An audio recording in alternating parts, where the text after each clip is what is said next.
भी माता बहन देवियों, आयु इतनी ही थी लेकिन जबरन प्राण लौटा लिए और अपने सास ससुर की आंख वापस ले ली, और जो राजा ने राज का हरण कर लिया था उस राज को वापस ले लिया, सारे काम कर दिए।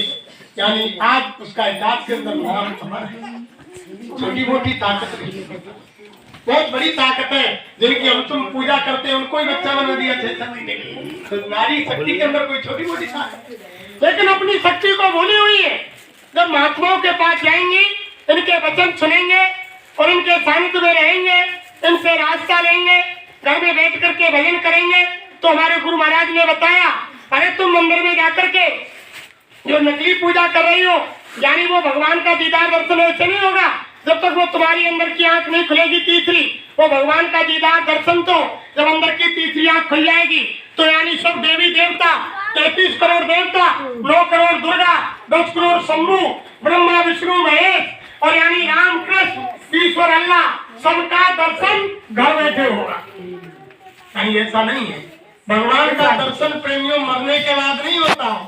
कोई अगर तुमने गुरु बना लिया हो और तुम्हारा गुरु ये कह रहा है कि लो ये कंठी लो, और जब तुम्हारे प्राण निकल जाएंगे, जब तुम्हारी आत्मा स्वर्ग में चली जाएगी, देवताओं के पास वैकुंठ में चली जाएगी, कदापि नहीं जाएगी तुम्हारे साथ में। भगवान का दीदार दर्शन, स्वर्ग वैकुंठ का दीदार दर्शन जीते भी इसी मनुष्य मंदिर में होता है, मरने के बाद नहीं होता है प्रेमियों। मरने के बाद भगवान का दर्शन जीते भी इसी मनुष्य मंदिर को।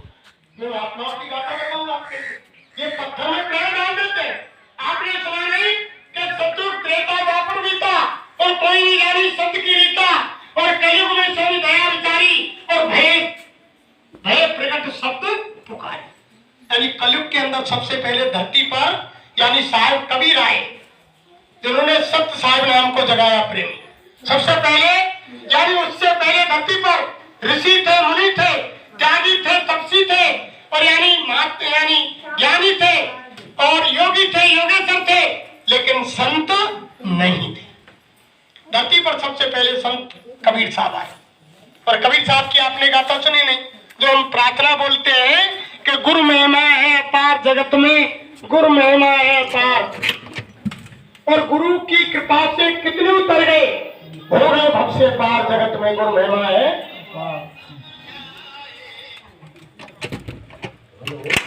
गुरु महिमा है पार। पत्थर में भी प्राण पुगाते, जड़ को चेतन बंत बनाते, जीवन के आधार जगत में गुरु महिमा है अपार। ये ऐसे होते हैं महात्मा, पत्थर में प्राण डाल देते हैं प्रेमी। कबीर साहब की आपने गाथा सुनी। कबीर साहब का कोई 2 जगह ऐसा लेख आता है। एक जगह तो ऐसा आता है कि विधवा ब्राह्मण की लड़की के यहाँ से पैदा हुए, रामानंद आचार्य तपस्या पर बैठे हुए थे। एक जगह ऐसा लेख आता है कि लहर तालाब के अंदर यानी कमल के फूल पर कबीर साहब प्रकट हुए। अलग अलग लोगों ने लेख लिखा। तो साधना में बैठे हुए थे रामानंद आचार्य, बैठे हुए थे, तो एक यानी लड़की गई विधवा, उनकी सेवा की, आश्रम को साफ किया, तब उनकी आंख खुली, उनके सामने बैठी, तो रामानंद ने आशीर्वाद दे दिया कि पुत्रवती भव। जब आशीर्वाद दिया तो वो विधवा लड़की बोली कि महाराज तुमने ये क्या किया, मैं तो विधवा हूं और तुमने मुझको आशीर्वाद दे दिया, मेरे अगर संतान पैदा होगी तो लोग मुझ पर यानी उंगली उठाएंगे और मुझको कलंक लग जाएगा संसार के अंदर। तब रामानंद ने कहा कि बेटी ये आशीर्वाद तो वापस नहीं हो सकता, ये तो लग गया, लेकिन मैं ऐसा करता हूं कि 9 महीने तक तुम्हारा गर्भ किसी को दिखेगा नहीं। जब साहिब कबीर पैदा हुए तो लहर तालाब के किनारे और इनको छोड़ दिया। इधर से नीरू और नीमा एक जुलाए थे प्रेमियों, तो नीरू रथ लेकर के, बैली लेकर के, पहले रथ बैली थे, तो नीमा का गोना करने के लिए गए थे। जब गोना करके वापस लौट रहे थे तो नीमा को बड़ी जोर से प्यास लगी, जब प्यास लगी तो नीरू ने रथ को रोक दिया और रथ के ऊपर खड़ा होकर के चारों तरफ देखा कि पानी देखूं कहीं जा कहीं पक्षी घूम रहे होंगे, उस जगह पर पानी मिलेगा। जब दूर तक नजर फैलाई तो लहर तालाब के किनारे वहां यानी पक्षी चहक चहक चला रहे थे और आवाज आ रही थी।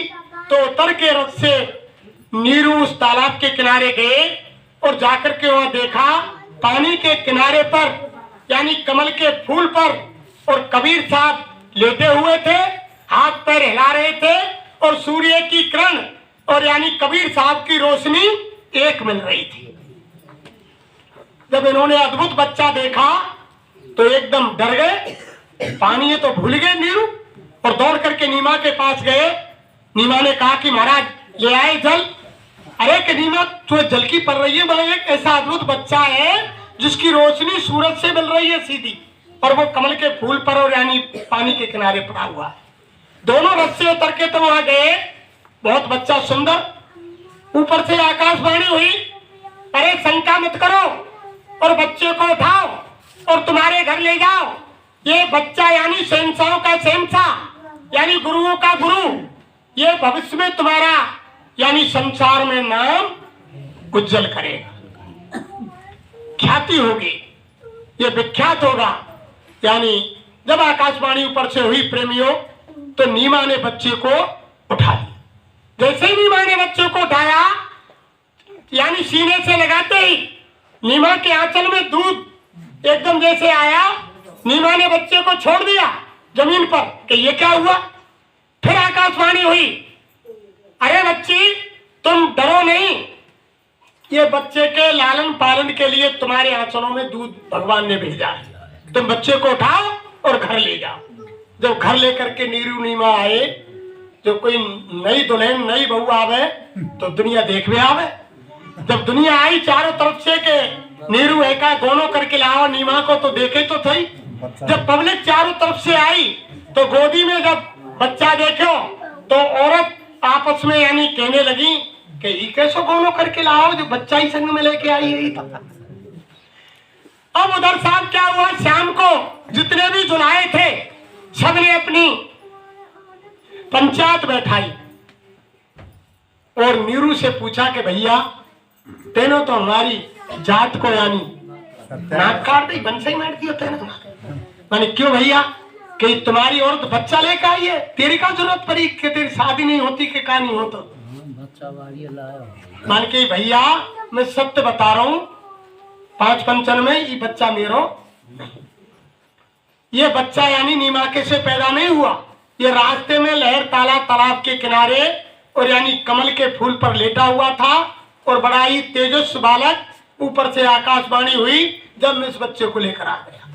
जब कीनी पंचायत ने कि चलो हम मान ले के वहां तो बच्चा मिले हो, फिर इन नीमा के आचरण में दूध कहां से आए? अगर बच्चा इसका नहीं है, इससे पैदा नहीं हुआ है तो दूध कहां से आ गया? तब फिर नीरू ने कही कि ये भी उस मालिक की मर्जी है।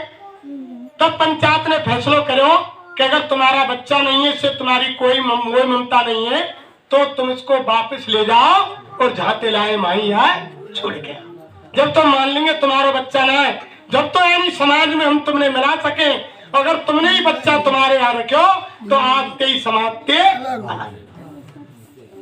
अब समाज के भय के कारण प्रेमियों नीरू और नीमा बच्चे को लेकर के लहर तालाब के किनारे उसी जगह पर लिटा दिया और पीठ मोड़ के जब चलने लगे, जब ऊपर से आवाज आई, अरे बच्चे बच्चियों तुम संसार वालों का क्यों भय कर रहे हो? ये यानी ऐसी शक्ति है, ये भविष्य में यानी तुम्हारा और अपना नाम उज्जवल करेगी। तुम संसार की तरफ मत जाओ, बच्चे को उठाओ और अपने घर ले जाओ। संसार कुछ भी कहे, जाति से तुम्हें निकाल दे, लेकिन कोई परवाह मत करना, लेकिन बच्चे को छोड़कर फिर दोबारा लेकर के घर आ गए। जब फिर पंचायत जुड़ी, फिर पंचायत ने कह दी कि बच्चा याई को जब तो छोड़ के ना आए। पंचायत यानी जाति से बाहर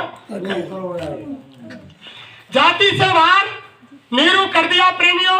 और धीरे धीरे जब कबीर साहब बड़े होने लगे, अब वह यानी गुरु की जरूरत, जब कबीर साहब बड़े हो गए तो घर से बाहर निकले तो लोग उनते यानी तानो दे कि भाई उनको बच्चा लो नीरू और नीमा चाहे जैसे बाहर के साथी लोग खेले मिनके जुलाए इनके बेई बातें के ने घर के ने शिकार आके जो कबीर बाहर निकले जो भाई बात तानो मारे फिर वो घर घुस जा संसार की लोक लज्जा कारण।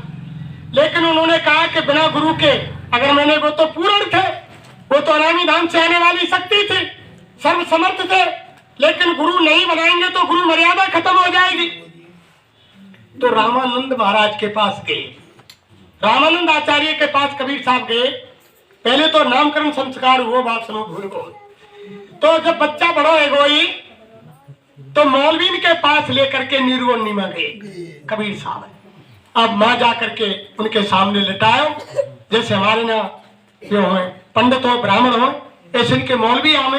तो मौलवी ने देखो कि इसका नाम तो घड़ी नक्षत्र देखे के कौन जगह कौन से टाइम पे लियो माते, तो यहाँ को नाम आवो यानी कबीर। और कबीर उर्दू में कहते हैं अनामी को, जैसे अनामी हमारे संग महाराज अनामी धाम से आए ना, तो कबीर शब्द अनामी है। अब वो मौलवी ने कही कि जुलाई का बच्चा यानी कबीर हो ही नहीं सकता। उसने मन में विचार किया कि कबीर हो ही नहीं सकता, ले जाओ उस बच्चे को, इसका कोई नाम नहीं। उसने नाम नहीं रखे। फिर दूसरे के पास गए कि दूसरे का पहलो ना धरे, दूसरे के गए। फिर दूसरे नु देखो माऊ कबीर, फिर मान के कि कबीर ही ना सके, भाव ने मना कर दे। जब तीसरे के पास गए बाकी मोहते निकल गई गुस्सा में, भाव ने देखी कि आपका नाम कबीर है। जब बा ने जोरते आवाज में कह दी ले जाओ, इसका नाम कबीर हो ही नहीं सकता।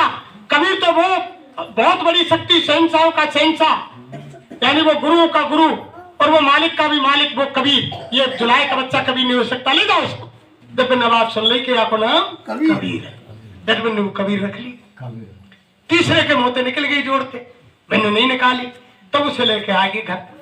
अब साहब कबीर साहब बड़े है गए, जब रामानंद के पास गए, रामानंद से कही कि महाराज मुझ अदम नीच बच्चे के लिए आप गुरु दीक्षा दे दो। रामानंद ने कही कि बच्चा देख, तू जुलाई का बच्चा है और मैं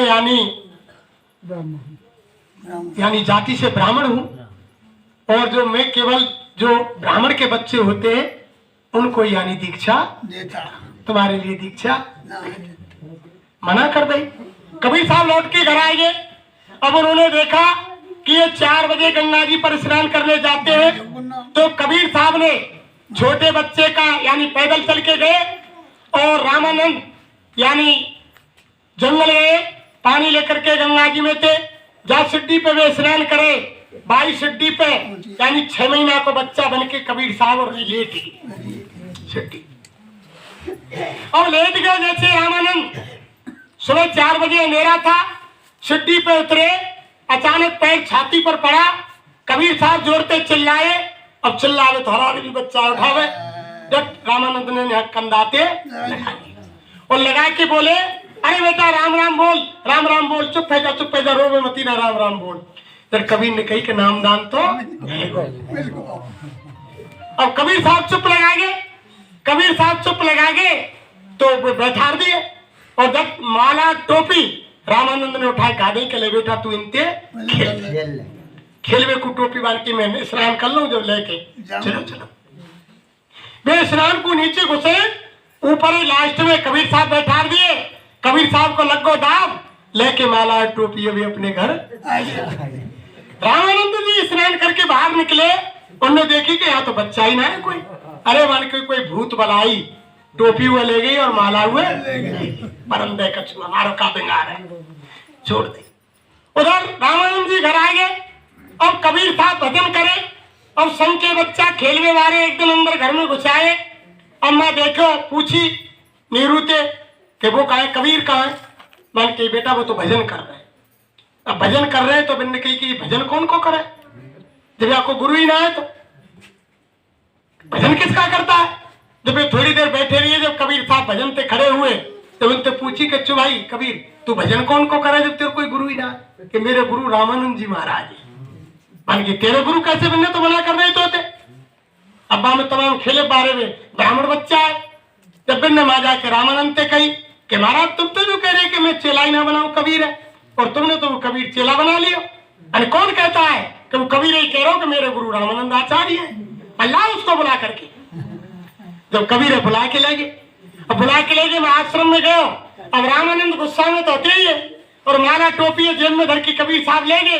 अब जाके मैं जब रामानंद खड़ा मुंह उतार के, चले कबीर हमने तुमको कब शिष्य बनाया, जब उतार के और जब 3-4 दिन खड़ा मुंह मार दिए। जब हंसे कबीर साहब जोड़ते कि महाराज जो कसर रह रही वो अब पूरी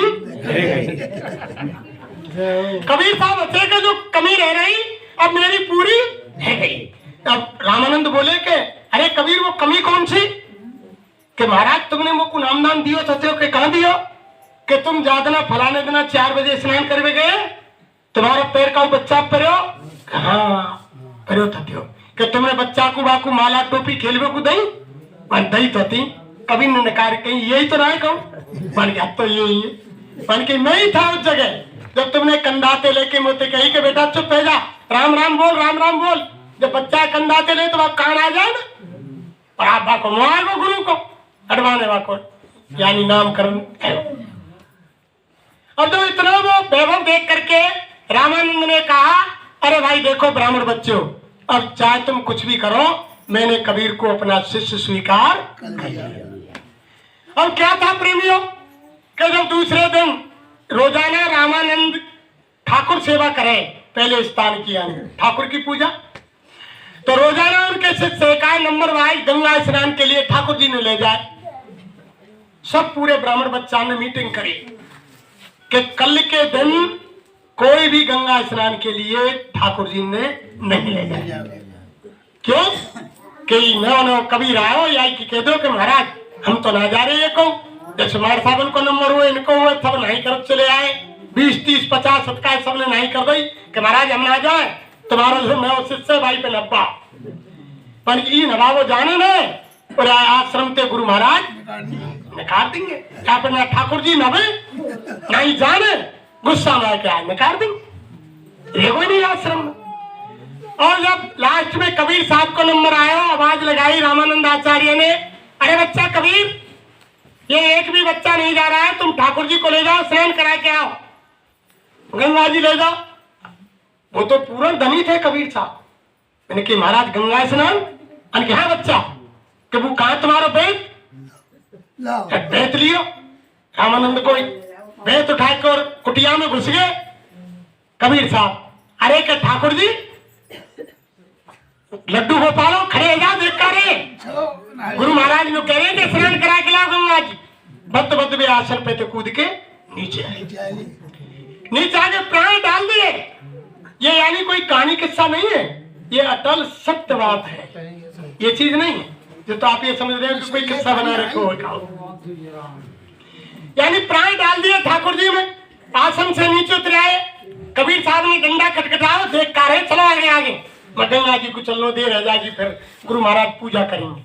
आगे आगे ठाकुर जी और पीछे थे कबीर साहब। जब कुटिया पे बाहर निकले रामानंद आचार्य ने देखो कि आज हम अजीब ही खेल देख रहे हैं, आज तक कोई धरती पे ऐसा पैदा ही ना हुआ, जाने ठाकुर जी पैदल चला दिए, ये कौन भला है कबीर। यानी आगे आगे ठाकुर जी, पीछे थे कबीर साहब, बाकी पीछे गुरु महाराज रामानंद आचार्य और बाकी पीछे पूरे गंगा जी के किनारे पहुंचे। रोक दिए कबीर साहब ने, तो रुक जाओ ठाकुर जी, गुरु महाराज से पूछ लो कि स्नान कैसे कराओ जाए। कबीर साहब ने कही कि गुरु महाराज मैं तो पहली बार आऊं, वो तो मालूम है ना, तो स्नान कैसे कराऊं बताओ न, कि सिद्धि पे बैठार के ऊपर ही कराऊं कि गंगा जी में भीतर खुदवा के कराऊं। अम्मा साहब हक्का बक्का रह गए रामानंद आचार्य तो देख के ये कौन बला है, ये क्या बीमारी है। और शिष्य बोले, रामानंद नहीं बोले तब तक, बल्कि गुरु महाराज ऐसे क्यों कि यार गंगा जी में खुदा के करा, ऊपर स्नान तो बहुत ने कराए पर ऐसे स्नान करा गंगा जी में खुदा के, कि ना गंगा जी में तो ठाकुर जी निकले और ना ही कबीर आश्रम पे, उनके शंका थी। जब गुरु महाराज ने कहा अरे बच्चा ऐसा करो गंगा जी में खुदा लो, अब वेद खटखटाया सिद्धि पे और बोले कबीर साहब कि ठाकुर जी देखता नहीं गुरु महाराज को आदेश है, कूद जाओ गंगा जी में स्नान करो, चलो फुदुक फुदुक कूद के सारे ठाकुर जी गंगा जी। 10 मिनट रह गई, 5 मिनट रह गई, 20 मिनट रह गई, जब कबीर साहब ने पूछी कि गुरु महाराज मुझे तो मालूम ना है, मैं आऊं कितने समय स्नान कराऊं, बताओ स्नान पूरा है वो तो निकालू। अब रामानंद के अंदर ये कभी अब इतने गहरे पानी में चले गए, अभी निकले कोई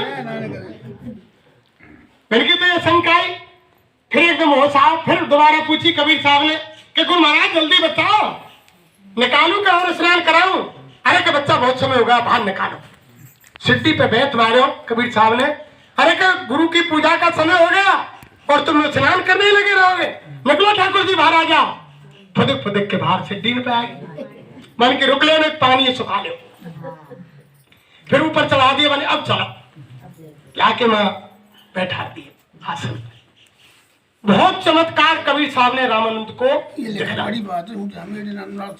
रामानंद के लिए एक चमत्कार नहीं दिखलाया कबीर साहब ने। एक दिन यानी सारा श्रृंगार कर दिया रामानंद ने और माला नहीं बांधी गले में। जब माला नहीं बांधी, मुकुट पहना दिए, सारे कपड़े पहना दिए ठाकुर जी को। अब ये बड़ी संशय में कब क्या करूं, अगर मुकुट उतार के माला पहनाऊं तो ठाकुर जी को अपमान हो, सारा श्रृंगार है। अब माला कैसे पहनाई जाए। कबीर साहब बाहर आश्रम में काम कर रहे, तो आवाज आ रही है कुटिया में भीतर ही, कबीर बाहर है। अरे के गुरु महाराज इतने क्यों बेचैन रह रहे, माला को धागो तोड़ दो और धागे तोड़ के नार में लेकर फिर बांध दो। जब गुरु महाराज ने देखी कि कबीर की आवाज कहां से आ रही है, बाहर कुटिया से निकले तो कबीर बहुत दूर आश्रम में काम कर रहा। जब रामानंद ने कहा कि कोई ना कोई पावर। उसके बाद क्या हुआ कि क्वार को महीना आएगो। अब क्वार को महीना आएगो तो बिन में कनागतन में बेहाते में खा रही है अपने बुजुर्गन के। अब रामानंद बोले कबीर साहब से, बच्चा कबीर वो गांव जाओ और दूध लेके आओ, हमारे गुरु महाराज का आज हाथा है और खीर बनाएंगे और खीर बना के उनको भोग लगाना। अब कबीर पहुंचा दिए, मां बाल्टी लेके चले गए। और रास्ता में जब मरी हुई गाय एक पेड़ के नीचे पड़ी और बाल्टी लेके बैठ गए कबीर साहब और खेत में हरो चारों खा रहे और गाय का आगे डाल दियो। तो घंटा 2 घंटा है ये कबीर नहीं लौटे। जब रामानंद ने शिष्य से कही, अरे बच्चा देखो वो कबीर अभी दूध लेकर नहीं आया, कब खीर बनेगी, कब क्या होगा। तो शिष्य में आए तो कबीर आराम से पेड़ के नीचे बैठे।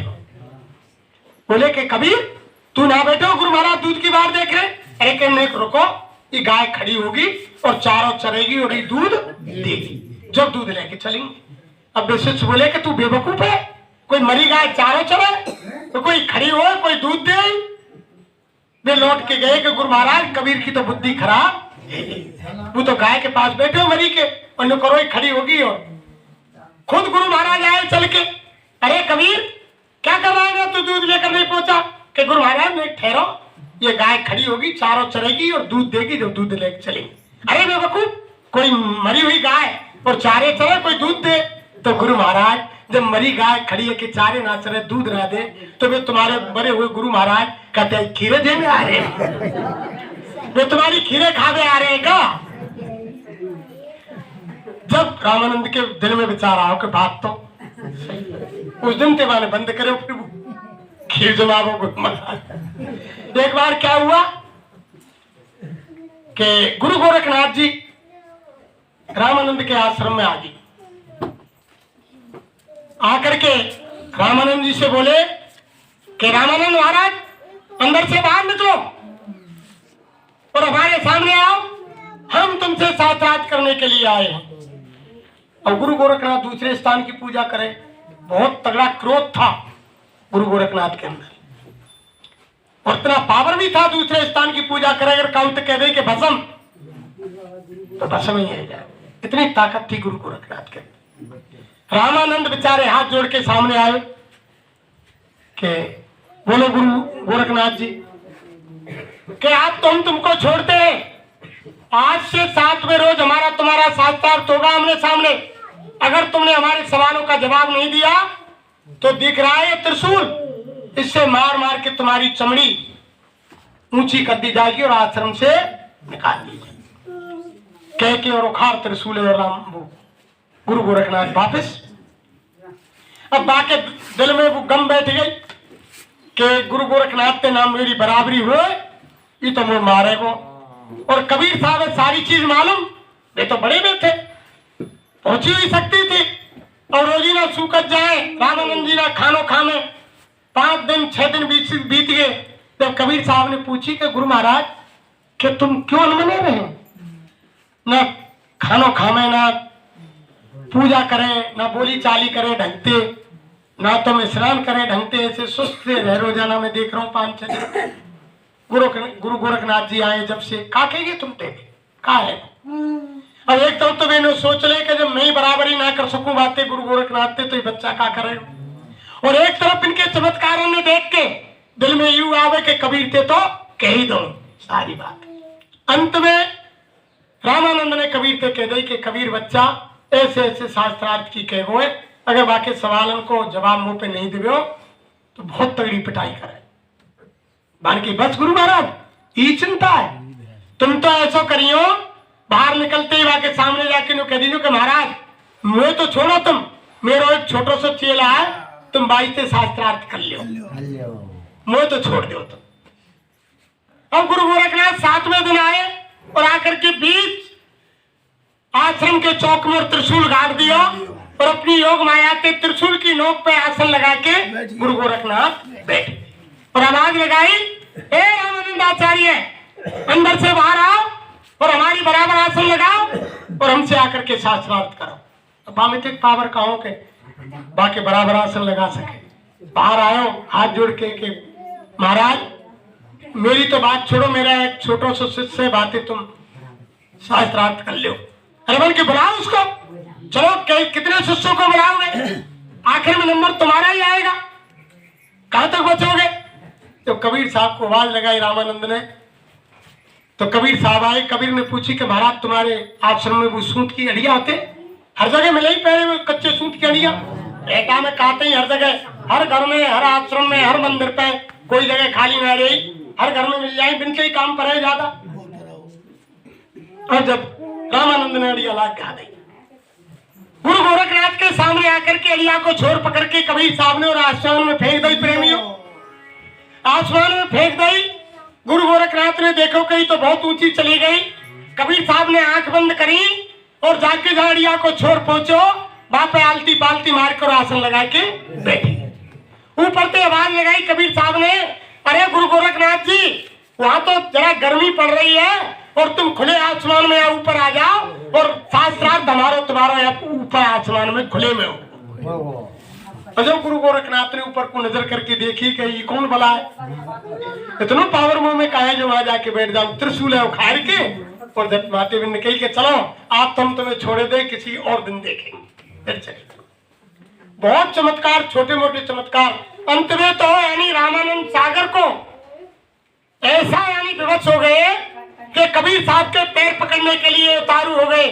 जब कबीर के पैर पकड़ने के लिए रामानंद आगे बढ़े तो कबीर ने रोक दिया कि रुको रुको गुरु महाराज तुम ये क्या कर रहे हो, यानी गुरु की यानी महिमा खत्म ही रह जाएगी, बिल्कुल कोई गुरु ही नहीं मानेगा भविष्य में, तुम गुरु होकर के मेरे पैरों को पढ़ रहे। तो रामानंद ने कही कि कबीर साहब मेरा कब कल्याण होगा, कि अगले जन्म में तुम काशी के एक बहुत बड़े धनी मानी सेठ होंगे, उस समय में तुमको नामदान दूंगा और जब मैं तुम्हारा कल्याण करूंगा। जब वो धर्मदास बने प्रेमियों, काशी के बहुत बड़े सेठ धर्मदास बने, उनकी 50 झाट पानी की कबीर साहब ने डुबा दी और यानी बहुत में दिखाए। कबीर साहब ने भिक्षा मांगने गए तो उनकी सेठानी ऐसी थी बहुत खूंखार, भिक्षा नहीं देती थी, राख डाल दे एक दिन तो कबीर के बाम। तो कबीर ने कही कि चलो आप देवो तो सीखी, आज राख दे रही है कल चूनो डाल रही।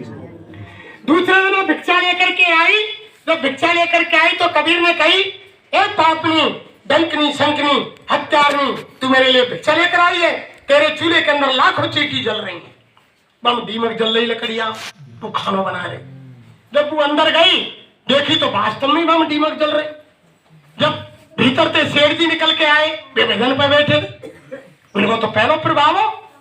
जब बिन्ने कही के अरे सेठानी कौन हो, अरे कैसे एक बाबा जी हो और मैं भिक्षा लेके गई वहां तो भिक्षा उड़ा ली और मैं तेरे करो तू हत्यारी है, पापनी है, डंकनी है, शंकनी है और तेरे चूल्हे में चेटी जल रही है और तुमको भिक्षा लेके आई है, बन जा। और देखे थे हमें दीमक जल रही है। अब धर्मदास जी बोले कि वो ऐसे महात्मा की तो जरूरत है, वो कितु गए। अब कबीर साहब के पीछे धर्मदास जी काशी की गलीन में गए प्रेमियों, लेकिन कबीर साहब नहीं मिले। सुबह ते शाम रह गए, लौट के घर को वापस आए। जब वापस लौट के कबीर साहब नहीं मिले, घर को आ गए धर्मदास। जब निराश है कि बैठ गए धर्मदास, जब पूछी सेठानी ने कि महाराज इतने निराश क्यों है रे? जब गुण होगा मत चेता अपने आप आ जाएंगे। धर्मदास की पत्नी ने कही कि जब गुण होगा मत चेती अपने आप आ जाएंगी। जब उन्होंने कही कि कैसे, कि महाराज तुम ये बहुत बड़ी पैसा की कमी ना, बड़ी यज्ञ कर दो, ये भंडारा, अब हम तमाम महात्मा आएंगे तो वो महात्मा वहां में आवे, मैं बात पहचान लूंगी।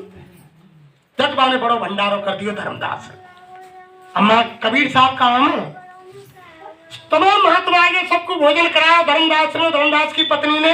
धर्मदास पूछते रहे कि देवी ये है कि नहीं, ये है नहीं।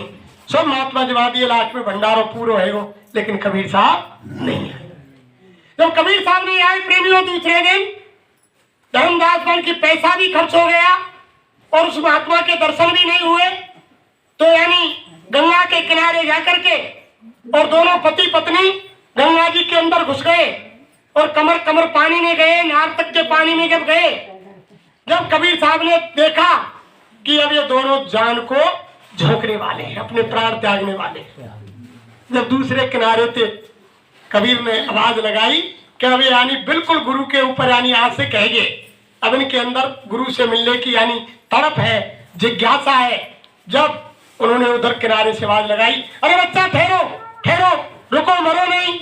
जब सेठानी ने आवाज सुनी और कबीर साहब देखे, जब कही अरे कि महाराज यही महात्मा है, ये महात्मा।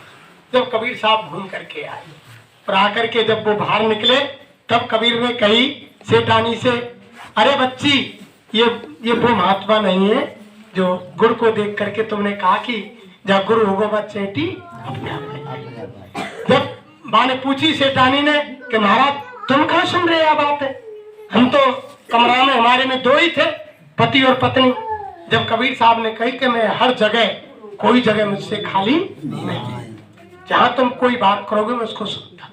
तब कबीर ने धर्मदास को नामदान दिया प्रेम। जब वो बहुत बड़े यानी संत बने धर्मदास।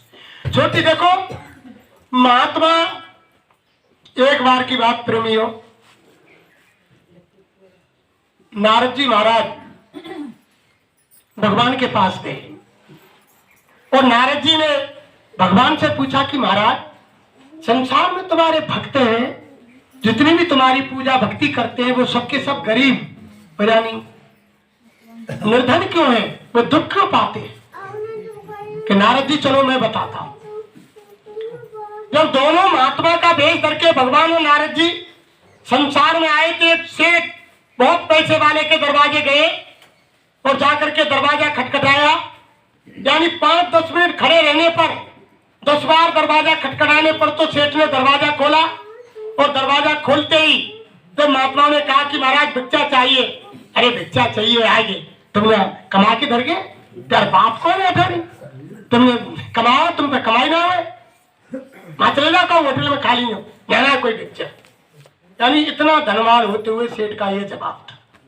तो भगवान ने कहा कई बातें, सेठ जी महाराज दिन दूने रात चौगने हो और फलो याते ज्यादा धन हुए आपके नहीं, धन वैभव बहुत सारो काम हुए।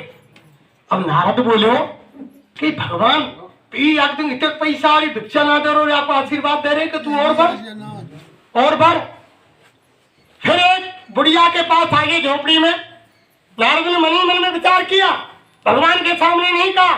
जब दोनों साधु भेष में बुढ़िया के पास आ गए, बुढ़िया के पास यानी खाने को सामान कम था, उस समय खाना भी बीत गया था, जाकर के भिक्षा मांगी। उसके पास एक गाय थी तो गाय का दूध उसके पास रखा हुआ था। जैसे ही वो दोनों साधु के वेश में नारद और भगवान पहुंचे तो उस बुढ़िया माँ ने कहा कि आओ बैठो महात्माओं बैठो, मैं तुम्हारे लिए स्वागत के लिए लाती हूँ, भिक्षा लाती हूँ। अब गिलासन में दूध करके और दोनों उनको दे दिया कि ले महाराज मेरे पास यही उपलब्ध है, दूध पियो और गाओ, जिसके खूब दूध पिलाओ, सेवा करी सत्कार करो। जब भगवान ने कही कि जा बुढ़िया तुम्हारी गाय यूं खत्म है। अब वो गाय, बल्कि गाय तुम्हारी ये खत्म है, गाय ये तुम्हारे रास्ते में रोड़ा। अब नारद कह रहे हो कि ये क्या बात है, बाने सेवा ना करी, सत्कार ना करो, गारी देंगे, बातें तो नहीं कह कि दिन दूनो रात चौगनो बढ़ तू, और याने बेचारी ने सेवा करी है, आग देंगे गैया ही गैया बंद रही है, और यहाँ तेन करो कि जा तेरी गाय मर जाएगी। और रास्ता में नारद और भगवान आए, वन की भगवान इत्यादि कैसी उल्टी बात है, मेरी समझ में ना आई। जाके दिन धन भर रो है, और गाड़ी दही और तरकारी अन्न को दानो ना डालो, बातें तुम किया है कि फूल फल वो हो।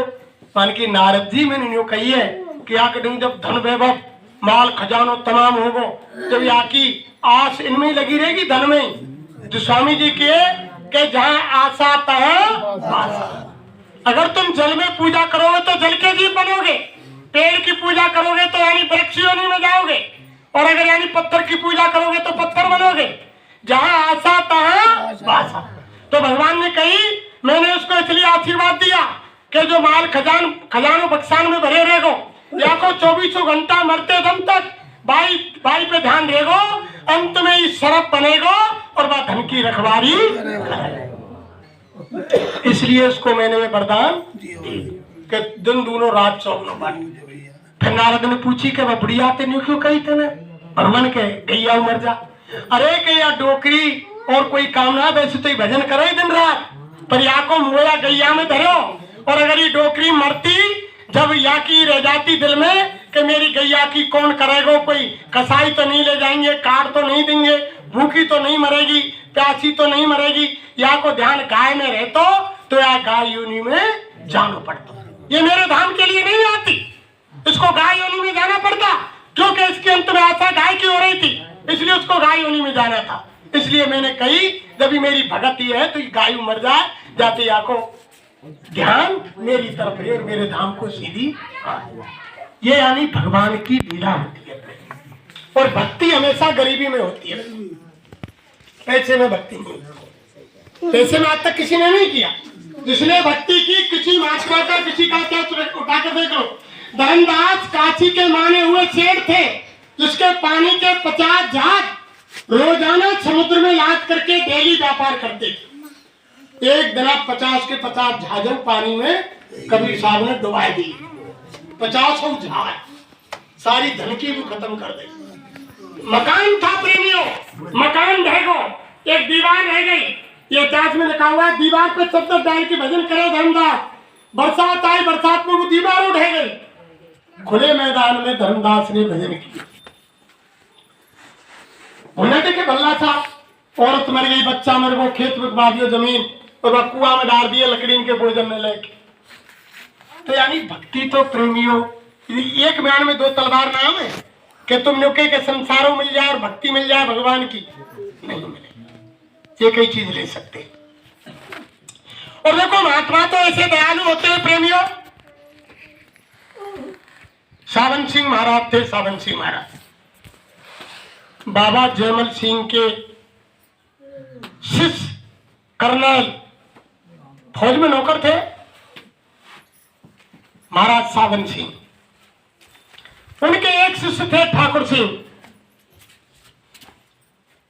अब ठाकुर सिंह को नामदान दे दिया। सेवा तो वो पूरी करते थे प्रेमियों, पूरी सेवा करते थे, लेकिन भजन नहीं करते थे। ठाकुर सिंह भजन नहीं किया एक दिन नामदान लेने के, और सेवा में गुरु आदेश दे जाए सेवा, तन की मन की धन की सारी सेवा। और देखो ये तो गुरु महाराज भी कहते थे, यानी इंसान को 3 तरह के कर्म बनते हैं, तन से, धन से और मन से। अगर आप धन की सेवा कर दे और शरीर से सेवा नहीं करें तो शरीर से किए हुए कर्म में मिटेंगे नहीं। तुम्हारे पास धन है और तुमने धन सेवा में ज्यादा दे दियो कि लो गुरु महाराज वो तो रुपया ले लो, पर मेरे शरीर के सेवा को समय नहीं, तो वो धन को जो किए हुए पाप कर्म वो तो धन से मिट जाएगा। महात्मा इसीलिए तो सेवा लेते हैं, महात्मा किसी के धन के भूखे नहीं होते, वो तो सेवा लेकर के। स्वयं मेरा काफिला जा रहा था गुजरात में एक बार, और एक भाई के लिए गुरु महाराज ने सेवा लिखी 51,000 रुपया एक सेठ के लिए। अब्बा लेके रजिस्टर जिले को सेवादार पहुंचो कि भैया तुम्हारी सेवा उत्तर प्रदेश को। मन के गुरु महाराज ने क्या मन हजार लिखी कि मैं लिख दे क्या मन मुँह पे ना दे मुँह पोंगे जितने खाऊं मैं नागार लिख दे गुरु महाराज। अब इतनी दिक्कत आई गुरु महाराज को, काफिले तो चले गो प्रेमियों, इतनी परेशानी आई उसके घर पर। फिर मैंने गुरु महाराज से विनती प्रार्थना की कि स्वामी महाराज मुझसे गलती हो गई, अब मैं तुम्हारे पैसों को लेकर के आ रहा हूँ। 51,000 रुपया ने लेके और फालतू लेके वो गुजरात में पहुंचो। रात को जब पहुंचो, जब स्वामी महाराज थे, इनने कही तिवारी जी ने कहे गुरु महाराज वो सेठ जी सेवा लेके आ गए कि हम उस सेवा का क्या करूं कि आपसे मिलना चाहते हैं। स्वामी ने कहा आने दो। जब सेठ जी सामने आए और गुरु महाराज के सामने सेवा दी तो गुरु महाराज क्या बोले प्रेमियों, अरे बच्चा अब इस सेवा का मैं क्या करूं, ये सेवा तो फलाने जिले में और मुझको भंडारे में खिलानी थी, वहां के लोगों का कर्म कर्जा तुम्हारे ऊपर था, अगर तुम इस सेवा को पहले दे देते तो वहां सेवा देकर के तुम्हारे कर्म का कर्जा बराबर हो। अब वो जगह निकल गई, तुम्हारी सेवा वापस ले जाओ, अब मैं इसका क्या करूं, मैं तो तुम्हारे कर्म को मेटने के लिए ये तुमसे सेवा ले रहा था, मुझे नहीं चाहिए थी। तभी तो गुरु महाराज ने काफिले निकाले, जगह जगह सत्संग लगाए। स्वामी महाराज ने कही कि चलो देखो लेनदार देनदार आ गए, किसी ने किसी को पानी पिला दिया, किसी ने किसी की पत्थर उठा दी और किसी ने किसी को खाना परोस दिया, किसी ने रास्ता बता दिया, उसी से यानी महात्मा कर्म के कर्जे को मेट देते। अभी किसी ने जन्म लियो केरल में, तमिलनाडु में और यहाँ राजस्थान में लियो, अब बताओ वहां को आदमी ने आके जन्म लेगो जब तो लेन देन को कर्जा बराबर होगा, और वहां काफिले लेंगे और वहां आपस में यानी कोई थोड़ी मोटी सेवा करवा दी और भाई के कर्म को कर्जा बराबर कर। स्वामी महाराज ने जितने भी काफिले के इनके काम किए, लोगों ने तन मन धन से सेवाएं अटूट इतनी दी कि अपनी हैसियत से ज्यादा दी। तो यही कारण तो नहीं वे, ऐसी चीज थोड़ी के गुरु महाराज का के पैसा वे का करें, उन्हें का जरूरत है। और स्वामी महाराज बहुत से तो कहे कि ये खा रहे हैं आश्रम वासी, और गुरु महाराज मन से क्या बोले प्रेमी, स्वामी महाराज मन से बोले रे बच्चे देखो, गांव की गंदगी को साफ करने के लिए हरिजन होते हैं, हो ना हरिजन, गांव की गंदगी को साफ करने के लिए हरिजन होते हैं, लेकिन कुछ गंदगी ऐसी बच जाती है जो हरिजनों से भी रह जाती है। अब घोड़े में तो हरिजन जाए थोड़ी है, तो गुरु महाराज बोले कि उसको साफ करने के लिए वो हरिजन सुगर पालते हैं और उस गंदगी को सुगर साफ करते हैं। ये स्वामी जी के वचन बता रहा हूं मंच पे। और गुरु महाराज बोले कि मैंने सुगर पाल रखे हैं आश्रम पे गंदगी को साफ करने के लिए। अब लोग भूलने निकाले तो पर का कि धने भूलेगो भू खाएगो। स्वामी महाराज बनते जो स्वामी जी के प्रेमी है, भजनानंदी है, उनसे तो सेवा ले कि 500 रुपया दे जब दर्शन करेंगे। और शाम को ही जो आश्रम पर है इनको निकाल के ले, तू 21 से डांट, तू 51 से डांट, तू 11 से डांट, माई बांट दे। जब लोग बाग नुके कही बाबा जी हम पे थे तो 500 बिना दर्शन ना कर दे और इनको सेवा उठा के बांट दे। वो तो ये जानते हैं। तो गुरु महाराज ने कही कि यानी ये संगत का पैसा ढेरों का जहर है, इसमें जो कोई सेवा दे रहा है इसमें पाप कर्म छिपे हुए हैं, और जो लोग यहाँ खा रहे हैं ये सुअर है, सुअर जो गंदगी है खा रहे हैं। तो महात्मा एक तीरते यानी कई शिकार करते हैं, खुले मंचते हैं। स्वामी महाराज ने कही कि कलयुग देखना है तो आश्रम पर आकर देख लो, यानी जो कीलनी होती है वो गाय के थन में खून पीती है और जो बछड़ा दूर से चल करके आता है वो दूध पी कर जाता है। स्वामी महाराज ने खुद कहा मन से, जो मेरे आजू बाजू रह रहे हैं उनको तुम दूध के धुले मत समझना। यानी सारी चीज स्वामी महाराज ने खोल खोल कर गई। और एक जगह तो ऐसी बात आई कि उसके सामने तिवारी वहीं बैठे थे, तब एक सेवादार ने कही, दो आगे एक जिले के, उनने कही कि तिवारी जी और मैंने आपको सेवा दी और यानी स्वामी जी को जमा ना कराई, अब इनमें झगड़ा है वो दोनों में। अब लेके तिवारी जी अंदर कुटिया में पहुंचे। अब कुटिया में गए और जाके जो स्वामी जी ने कहे बच्चा क्या बात है कि गुरु महाराज मैंने उनको जिले के जिम्मेदार है इनको सेवा दी, नायन ने मेरी रजिस्टर में लिख रखी ना तुमको जमा करी। और स्वामी जी बोले अरे बच्चा इसकी क्या बात है, तुमने जो मेरे नाम पर सेवा दी है वो तो मेरे पास आ गई, अब रही बीच की बात इसकी और मेरी, ये मुझको दे नहीं दे। तुम उसकी क्यों चिंता कर रहे हो? जो तुमने दी है वो तो मेरे पास आ गई कि मैं बाबा जी के नाम पर दे रहा हूँ। काऊ भाई बहन ने मुरारी को सेवा दी कि या गुरु महाराज की सेवा या गा दी और मैं वहां बीचे बीच खाए हो। प्यारी सेवा तो गुरु महाराज को पहुंच गई। जागना तुमने गाई संकल्प कर लियो कि गुरु को पहुंच गई। अब वो तो बाबा जी की और मेरे बीच की बात रही कि उसको क्या दंड देना है। जब स्वामी जी ने कही कि संगत का पैसा बच्चा जहरों का जहर है। तो जितने भी उसको यूज कर रहे हैं बहुत से कह रहे हैं कि ये खाइए और वह खाइए। तो स्वामी जी ने खुली कही कि मैंने कुछ शुगर पाल रखे हैं गंदगी को साफ कर। जो पाप कर्म जो साईं बाबा के आपने सीरियल देखे कि साईं बाबा जब भिक्षा मांगने जाए कि भिक्षाम के तो वे यानी दूसरे के कर्मन में झोली में ले अनाज के और पैसे के द्वारा और बाकी बदले वो यानी आशीर्वाद दी। उन्हें यानी नाज पैसे की जरूरत नहीं थी लेकिन वे तो कर्मन में ले बाकी बदले देने का कोई स्रोत तो होना चाहिए। महात्मा देंगे कैसे भाई? कुछ खोने पाने के लिए कुछ खोना पड़ता है। तो देखो सावन सिंह महाराज के समय में ठाकुर सिंह भजन नहीं करते थे। पहले 15 दिन की रह गई जब ठाकुर सिंह को सावन सिंह महाराज ने बुलाया।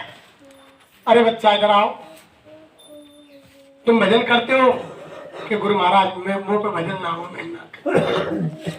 सावन सिंह महाराज बोले अरे बच्चा आज से 15वें दिन तुम खत्म हो जाओ, मर जाओगे तुम। ठाकुर सिंह पैरन में गिर गिर बोले कि गुरु महाराज ये क्या कर रहे हो तुम और मेरी और उम्र बढ़ाओ आगे 15 दिन में क्यों मुझे मार रहे हो? उस मालिक से मिन्नत करो।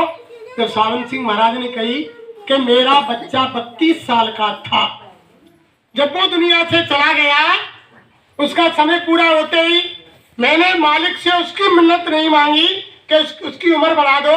मैं उस मालिक के विधान को क्यों काट सकता हूँ? जब मैंने मेरे बच्चे के लिए और उम्र बढ़ाने के लिए मालिक से कुछ नहीं कहा तो ठाकुर सिंह मैं तुम्हारे लिए मालिक से कैसे प्रार्थना कर सकता हूँ कि इनकी उम्र बढ़ा दो? आज से 15वें दिन तुम मर जाओ। तुम्हारा आज क्या करूं कि अब भी समय है भजन कर लो, अब भी समय है 15 दिन तो है भजन कर लो। सावन सिंह महाराज ने कहा गहराई की बात है समझे। सावन सिंह महाराज ने कहा कि 15 दिन है भजन कर लो। अरे कि तुम्हें नामदान याद है? सावन सिंह महाराज बोले कि नामदान याद है। अरे कि महाराज नामदान तो याद है, सुमरन करते हो? सुमरन याद है कि सुमरन तो याद है। भजन के भजन भी ध्यान के ध्यान तो महाराज वो याद ना कैसे हो। जब सावन सिंह महाराज ने बैठे बैठे ठाकुर सिंह के माथे पर अंगूठा जोर से जमाया कि ध्यान यह होता है। जैसे ताकत से अंगूठा जमाया ठाकुर सिंह पीछे को गिरे, शरीर खाली हुआ, आत्मा ऊपर के मंडल में चली गई, तीसरी आंख खोल गई, ऊपर का नजारा देखा। जब कुछ समय लौटने के बाद जब शरीर में आत्मा वापस आई तब ठाकुर सिंह ने कहा, ठाकुर सिंह से और सावन सिंह महाराज बोले अरे बच्चा क्या देखा? अरे कि गुरु महाराज वो तो बहुत अजीब तमाशा देखा है, धरती पर कोई चीज है ही नहीं। तो बस अब तुम 15 दिन के बाद वहीं चले जाओ सेवा से। तब ठाकुर सिंह ने कहा कि गुरु महाराज 15 दिन तो मुझको यानी 15 साल के बराबर है, अब तुम जल्दी तैयारी करो और मुझे मेरे उस धाम को पहुंचा दो। यानी जब तो करो कि स्वामी जी महाराज मैं ना मरूंगा तो उम्र बढ़ाओ 15 दिन में। जब करो वो 15 दिन 15 साल की बराबर है, तुम जल्दी करो और जो तुमने नजारा दिखाओ मुझे वही। तो ऐसे